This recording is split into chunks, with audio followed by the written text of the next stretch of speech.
صلی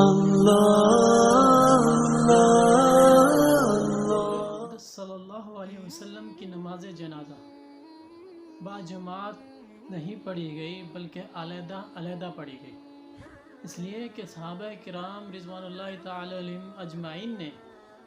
آپ صلی اللہ علیہ وسلم کے آخری وقت میں آپ صلی اللہ علیہ وسلم سے پوچھا تھا کہ آپ کی نماز جنازہ کون پڑھائے، تو آپ صلی اللہ علیہ وسلم نے فرمایا کہ جب تم غسل اور کفن سے فارغ ہو جاؤ تو میرا جنازہ اٹھا کر قبر کے پاس رکھ دینا اور وہاں پہ انتظار کرنا۔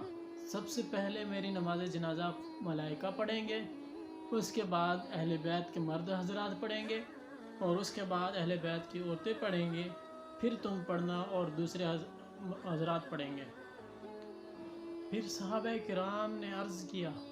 یا رسول اللہ، آپ کو قبر میں کون اتارے گا؟ تو آپ صلی اللہ علیہ وسلم نے فرمایا، میرے اہل بیت اور ملائکہ مجھے قبر میں اتاریں گے۔